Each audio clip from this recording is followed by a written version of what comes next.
Assalamualaikum warahmatullahi wabarakatuh. Rabbil alamin. Hari ini kita berkumpul lagi dan hari ini kita akan membahas mengenai marah. Siapa di sini yang merasa menjadi orang yang sangat sulit untuk menahan marah? Atau siapa di sini yang pernah menyaksikan di depan mata kita betapa banyak orang-orang yang tidak bisa mengendalikan amarahnya? Hari ini akan kita bahas, sahabat sekalian, mengenai atasi marahmu, maka bagimu syurga. Siapapun dari kita tentu pasti pernah merasakan marah. Kita pernah marah. Dan biasanya kalau kita marah sekali, reaksinya berbeda-beda. Ada yang ketika dia marah, dia bisa bergetar, tremor. Itu kalau sudah tingkat marah tertinggi ya, biasanya badannya bergetar. Atau ketika dia marah sekali, maka mukanya memerah. Pernah melihat orang marah yang mukanya merah, matanya melotot, suaranya tinggi, melengking, atau bahkan berteriak, atau mungkin saking marahnya lagi udah nggak bisa lagi berkata-kata. Jadi cara marah orang berbeda-beda. Yang jelas kalau kita membicarakan mengenai marah, maka arti marah adalah bergejolaknya darah dalam hati untuk menolak gangguan atau karena ingin balas dendam pada orang yang menimpakan gangguan tersebut kepada diri kita. Itu definisi marah. Dan hati-hati dengan marah, karena marah adalah kobaran api dari syaitan kepada hati manusia untuk merusak agama dan diri mereka.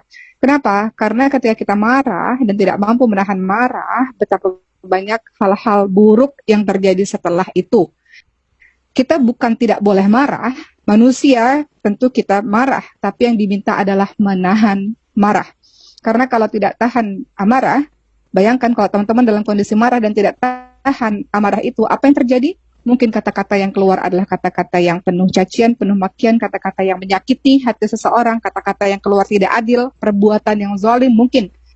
Ketika kita marah, kita bisa melakukan apa saja tanpa kita sadari, teman-teman sekalian, yang kalau kita sudah tidak marah lagi, kita menyesal. Kenapa tadi berbuat seperti itu?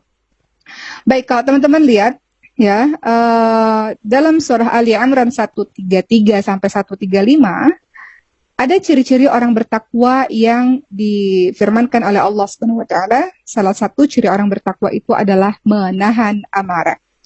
Dalam surah Ali Imran 134, A'udzu billahi minasyaitonir rajim. Alladzina yunfiquna fis sarra'i wad dharra'i wal kadhimina al ghaidha wal 'afina 'anil nas wallahu yuhibbul muhsinin.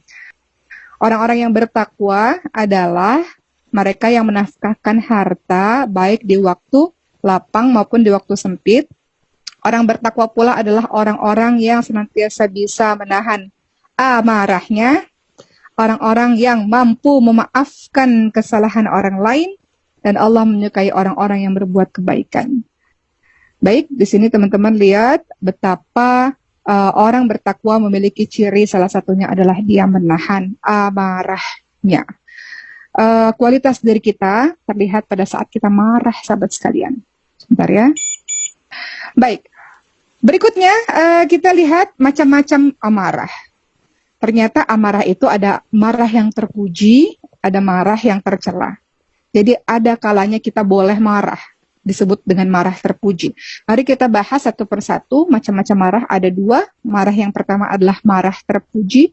Apa itu marah terpuji? Yang boleh kita marah adalah dalam rangka kita membela diri, membela kehormatan, membela harta, membela agama, dan hak-hak umum. Menolong orang-orang yang dizolimi, itu boleh kita marah.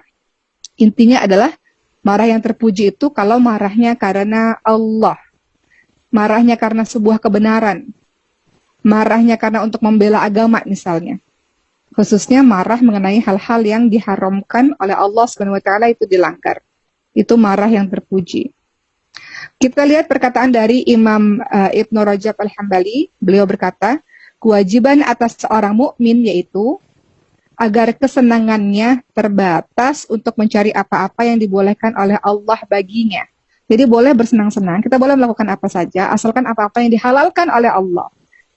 Hendaklah mereka meraih kesenangan yang dibolehkan oleh Allah Subhanahu wa taala sehingga dia dapat pahala. Dan hendaknya, kata Ibnu Rajab Al-Hambali, hendaklah kemarahan seorang mukmin itu untuk menolak gangguan dalam agama yang menimpanya atau menimpa orang lain, dan untuk menghukum orang-orang yang bermaksiat kepada Allah Subhanahu wa taala. Teman-teman lihat dalam surah At-Taubah ayat 14 sampai 15, Allah Subhanahu wa taala berfirman yang artinya, perangilah mereka, niscaya Allah akan menyiksa mereka dengan perantara tangan-tanganmu, dan Allah akan menghinakan mereka dan menolong kamu terhadap mereka, serta melegakan hati orang-orang yang beriman dan menghilangkan panas hati orang-orang mukmin. Jadi maksudnya, kita boleh marah kalau ada orang yang dengan sengaja dia melanggar hukum-hukum Allah, kalau sengaja dia bermaksiat di depan Allah, bermaksiat dari Allah Subhanahu wa taala, kalau dia melakukan sebuah kezaliman, nah kita boleh marah untuk membela sebuah kebenaran, teman-teman semua. Coba kita lihat apa perkataan Aisyah radhiyallahu anha. Siti Aisyah radhiyallahu anha berkata, tidaklah Rasul disuruh memilih di antara dua perkara, kecuali beliau memilih yang paling mudah di antara keduanya selama itu bukan perbuatan dosa. Dan jika itu perbuatan dosa, maka Rasul adalah manusia yang paling jauh daripada dosa. Dan perhatikan kata-katanya, tidaklah beliau membalas hukuman untuk membela dirinya di dalam sesuatu sama sekali. Artinya Rasul nggak marah kalau untuk dirinya sendiri yang disakiti, dirinya sendiri yang dihina, dirinya sendiri yang dijahati, Rasul tidak marah. Kecuali, kata Siti Aisyah, jika perkara-perkara yang diharamkan oleh Allah dilanggar, barulah Rasul marah. Barulah Rasul akan membalas dengan hukuman terhadap perkara itu karena Allah. Jadi Siti Aisyah menjelaskan bahwa Rasulullah SAW, beliau tidak marah ketika dirinya sendiri yang disakiti, tapi beliau marah ketika hukum-hukum Allah dilanggar. Maka ini yang disebut sebagai marah yang terpuji. Contoh dalam kehidupan sehari-hari, beberapa tahun yang lalu, ada orang Belanda yang membuat karikatur atau film tentang Nabi Muhammad SAW, yang dimana film itu berisi penghinaan-penghinaan yang luar biasa. Maka umat Islam seluruh dunia marah. Bolehkah? Boleh. Karena itu adalah membela agama yang sedang dilukai, yang sedang dicaci maki, diolok-olok oleh orang lain. Boleh marah, harus. Kalau nggak marah, aneh. Katanya cinta kepada Rasulullah SAW, tapi Rasul dicaci maki, dia diam saja, aneh. Ya, jadi marah seperti itu yang diperbolehkan. Kita lihat contoh-contoh Rasulullah SAW supaya kita lebih paham jenis marah apa yang diperbolehkan. Lihat Rasul tidak pernah memukul istrinya, tidak pernah memukul pembantunya, tidak pernah. Dari Siti Aisyah radhiyallahu anha, dia berkata, Rasulullah tidak pernah sama sekali memukul sesuatu dengan tangannya. Tidak pernah memukul wanita atau istri, tidak pernah memukul pembantu. Beliau memukul itu pada saat perang, pada saat sedang berjihad di jalan Allah Subhanahu wa taala. Ya. Kemudian Siti Aisyah radhiyallahu anha berkata bahwa akhlak Nabi Muhammad SAW adalah Al-Quran. Apa maksud dari Siti Aisyah radhiyallahu anha mengatakan akhlak Nabi Muhammad adalah Al-Quran? Maka teman-teman sekalian, Imam Ibnu Rajab Al-Hambali rahimahullah, beliau berkata, yang dimaksud oleh Siti Aisyah bahwa akhlak Rasulullah adalah Al-Quran adalah Rasulullah beradab dengan adab-adab Al-Quran, berakhlak dengan akhlak-akhlak Al-Quran. Apa-apa saja yang dipuji oleh Al-Quran, maka itulah yang Rasulullah sukai. Apa-apa saja yang dilarang, dicela oleh Al-Quran, maka itulah yang Rasul tidak sukai. Jadi itu yang dimaksud dengan Rasul itu berakhlak dengan Al-Quran. Kalau Rasul melihat sesuatu atau mendengar sesuatu yang dimurkai Allah, maka Rasul marah karenanya. Dan Rasulullah akan berbicara tentang itu. Beliau tidak diam. Jadi itu marah yang diperbolehkan. Teman-teman di sini semuanya belajar Al-Quran. Tidak hanya menghafalkan, tapi juga teman-teman baca terjemahannya. Jadi apa-apa yang disebut Ahlul Quran itu tidak hanya sekedar hafal Quran. Yang disebut Ahlul Quran itu, keluarga Quran itu adalah apa-apa yang Al-Quran benci, maka kita benci. Apa-apa yang Al-Quran sukai, firman Allah, perintah Allah, maka kita sukai. Dan Rasulullah marah kalau orang-orang melanggar apa yang ada di dalam Al-Quran tersebut. Contoh kemarahannya Rasulullah. Jadi kita boleh marah, boleh. Tapi marah karena perbuatan zalim orang lain dalam melanggar perintah Allah Subhanahu wa taala, atau perbuatan orang zalim yang menyakiti orang lain, ya, atau menyakiti agama ini. Kita lihat bagaimana Rasulullah SAW marah. Rasul pernah marah? Pernah. Marahnya seperti apa? Kita lihat contoh-contohnya. Pertama, Rasulullah SAW pernah marah pada saat wanita muslimah diganggu kehormatannya. Tahu kisah ini? Ini kisahnya Bani Koinuko. Ya, jadi pada saat itu Rasul sangat marah. Kenapa? Yang mengakibatkan Rasulullah menyuruh seluruh kaum muslimin untuk mengepung dan mengusir kaum Yahudi Bani Koinuko dari Madinah. Kenapa? Apa yang terjadi pada saat itu? Apa yang menyebabkan Rasul marah seperti itu? Karena pada saat itu ada seorang Yahudi di Madinah yang mengganggu seorang muslimah. Jadi seorang muslimah ini yang menyebabkan Rasul marah karena seorang muslimah ini diganggu, teman-teman sekalian. Satu orang muslimah saja.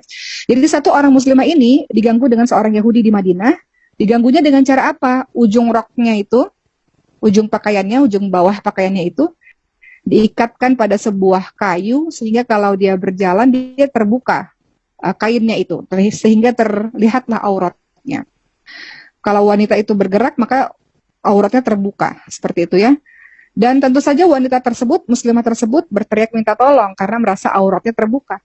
Maka apa yang terjadi pada saat itu, ada seorang pemuda muslim yang mendengar teriakan wanita ini minta tolong, sehingga seorang muslim ini membela kehormatan saudaranya, membela kehormatan saudara muslimnya ini.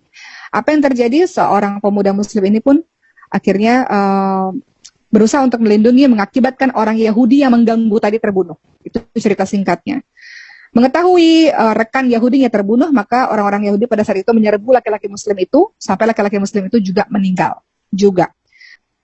Dan peristiwa ini terdengar pada telinga Rasulullah SAW, maka peristiwa ini disebut-sebut sebagai peristiwa penghinaan bagi seorang muslimah, hingga kemudian memantik kemarahan dari seorang pemuda muslim, karena rasa ingin melindungi agamanya, melindungi saudaranya. Maka inilah yang menyebabkan Rasulullah SAW bersama seluruh sahabatnya mengepung Bani Koinuko sehingga mereka terusir dari kota Madinah.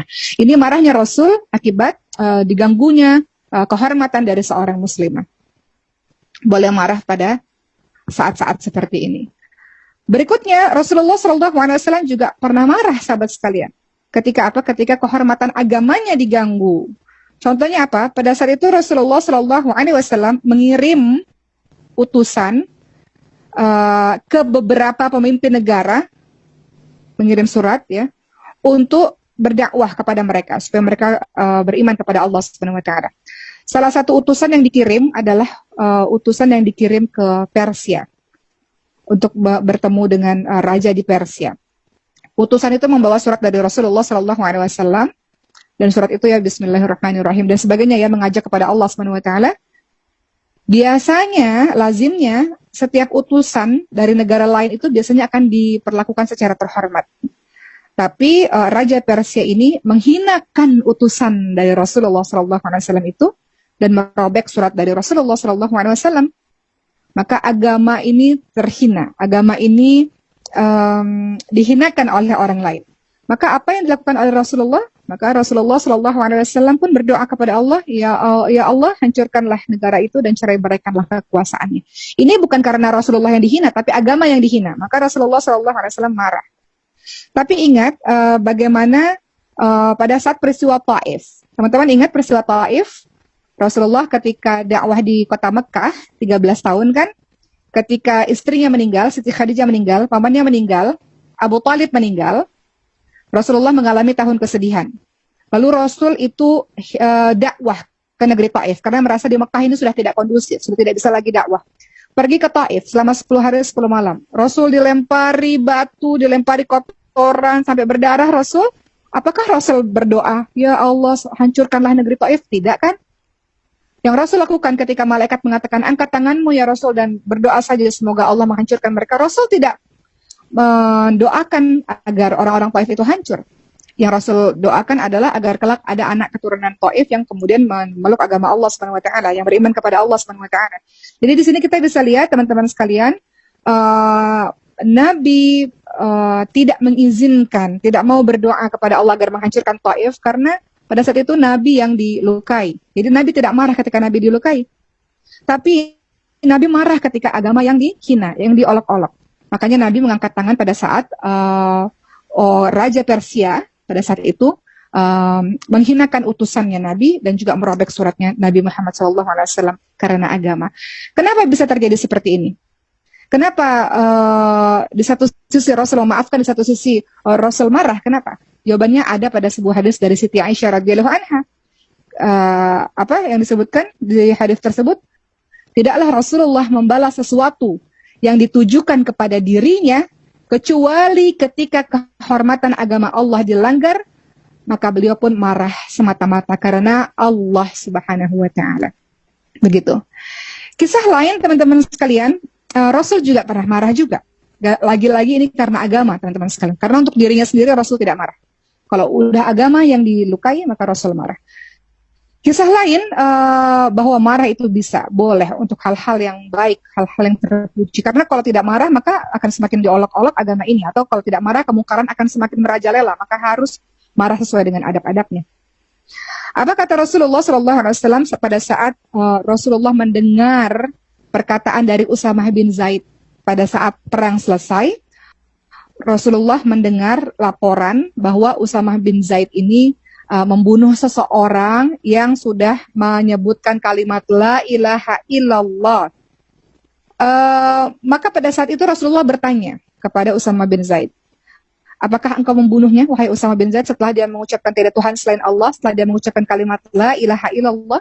Nabi Muhammad marah, teman-teman sekalian. Orang tersebut sudah beriman. Kenapa Usamah bin Zaid walaupun dalam perang membunuhnya? Padahal orang itu sudah beriman kepada Allah Subhanahu wa taala. Kemudian Usamah bin Zaid menjawab bahwa dia mengucapkan kalimat la ilaha illallah karena dia takut pada pedangku. Maka Rasul marah. Apakah engkau sudah membelah dadanya sehingga engkau tahu dia berdusta atau dia jujur? Seperti itu. Ya, jadi di sini Rasulullah SAW sedang menunjukkan kepada kita semua marah ketika agama Allah dihina, agama Allah diolok-olok, semata-mata untuk menegakkan sebuah kebaikan. Begitu pula Rasulullah pernah marah, teman-teman sekalian, pada saat ada sahabat yang merayu untuk tidak menghukum seorang wanita yang mencuri.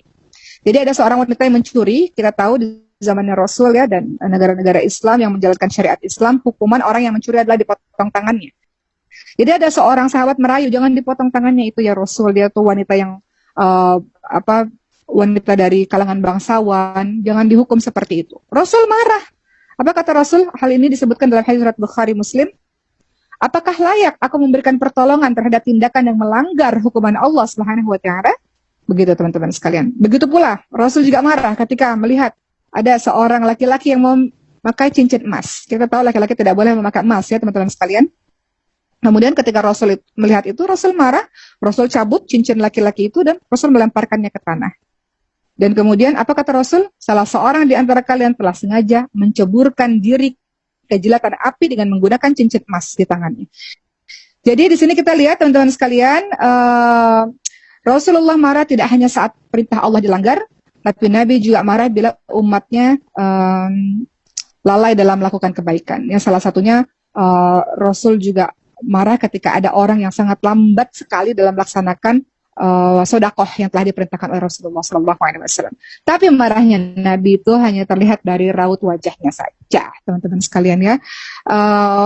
Bukan teriakan melengking dan sebagainya, tapi ini juga mengajar kita adab-adab ketika kita marah. Kita tahu bahwa marah itu boleh dengan alasan-alasan yang tadi, sehingga ini menjadi tantangan bagi kita, sahabat-sahabat sekalian, bahwa berarti kalau untuk urusan diri pribadi nih, yang misalnya sekiranya masih kita bisa redam, maka kita bisa masih bisa untuk mengelola amarah itu. Tapi tidak ada kata tidak ada kata untuk menahan amarah, meredam amarah kalau seandainya atau tidak marah sama sekali.